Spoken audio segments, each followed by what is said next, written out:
Picture this: a country with Greek island beaches, Italian coffee culture, Ottoman old towns, and mountains straight out of a fantasy movie.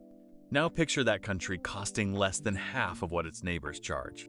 That's not a pitch. That's just Albania. Welcome to day one of our journey through every country on Earth. Alphabetically, and we could not have picked a wilder place to start. Here's the twist nobody expects.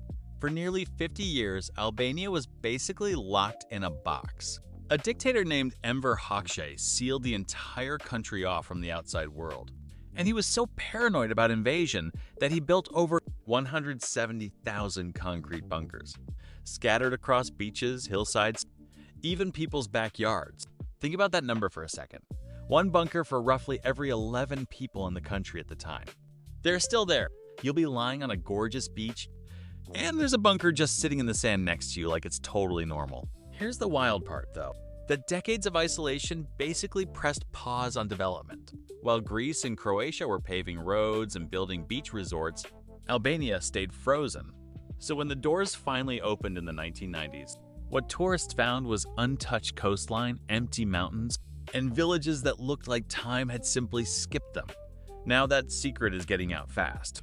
Tourism jumped over 30% in a single recent year. So what do you actually do here? The Albanian Riviera is the headline, and honestly the water rivals Santorini. No exaggeration. Towns like Himara and Ksamil have that same impossible turquoise color, minus the crowds and minus the markup. Inland, Gjirokastra and Berat are UNESCO old towns that feel frozen in the Ottoman era. Stone houses stacked up hillsides like something out of a storybook. And Butrint National Park gives you actual ancient Greek ruins, quiet enough that you might have the whole site to yourself. Even Tirana, the capital, has quietly turned into a place worth lingering in. All colorful buildings, buzzing cafe terraces, and street art that wouldn't feel out of place in Berlin. And here's a fun detail most people miss. The country's own name, Shqiperia, translates to Land of the Eagles. And that double-headed eagle shows up everywhere. On flags, on taxis, painted onto mountain doorways.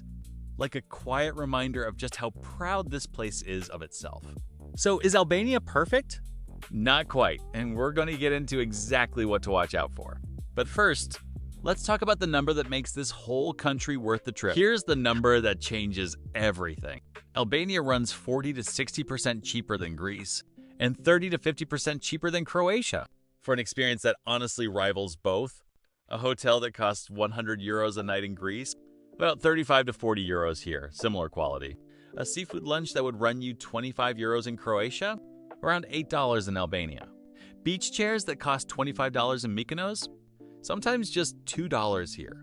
It almost sounds fake until you're actually there paying the bill. But here's the catch nobody mentions in the glossy travel blogs. To actually get around and see the good stuff, you need a car. Albania's public minibuses, called furgons, are cheap and kind of an adventure, but they're slow, unpredictable, and they simply don't reach the best hidden beaches and mountain villages. A rental car runs about 20 euros a day, and it's genuinely non-negotiable if you want to see the country properly, not just the tourist trip. Now the culture. And this is where Albania really surprises people. There's a concept here called besa, roughly translating to hospitality mixed with honor. Don't be shocked if a total stranger invites you for coffee within 5 minutes of meeting you. It's not a scam. There's no upsell coming. It's just deeply woven into how Albanians treat guests. Turning that down flat can actually come off as rude, so say yes at least once. Food is where Mediterranean meets the Balkans meets the Ottoman Empire. Byrek, a flaky pastry stuffed with cheese, spinach, or meat, is everywhere and costs next to nothing. Tave kosi, baked lamb and yogurt, is basically the national dish. And if you ever get the chance to hear Albanian polyphonic singing live, multiple voices layered together, recognized by UNESCO as World Heritage, do not skip it. It's one of those experiences no app or guidebook can properly prepare you for. Coffee culture, borrowed straight from Italy just across the water, means nursing a $1 espresso for an hour is completely normal. Nobody's rushing you out, even if the cafe is packed. Cards work fine in Tirana and the bigger coastal towns. But keep cash on you for small villages. Plenty of family-run guest houses and roadside food stalls are cash only. And there's no ATM for miles once you're deep in the mountains. Add it all up, and a full day here Food, a guest house, activities included, can land comfortably under $50. Okay, time for the honest part, because every country in this series gets a real no sugarcoating downside. Albanian driving is genuinely wild. People overtake on blind mountain corners like it's nothing, road markings feel more like polite suggestions, and rural roads at night can turn dangerous fast if you're not used to it. Keep your speed down, avoid mountain driving after dark, and never assume oncoming traffic is staying in its own lane. That said, outside of the roads, Albania is actually one of the safer countries in Europe for tourists. Violent crime against visitors is rare, and that hospitality culture we mentioned means locals genuinely tend to look out for you.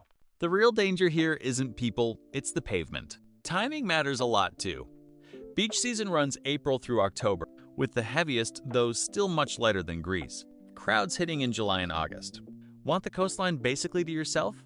Late May or September gives you warm water and empty beaches at the same time. And if skiing is more your thing, Albania's mountains offer a genuinely affordable winter season from December through February, a fraction of the price of Western European resorts for comparable terrain. So the real verdict.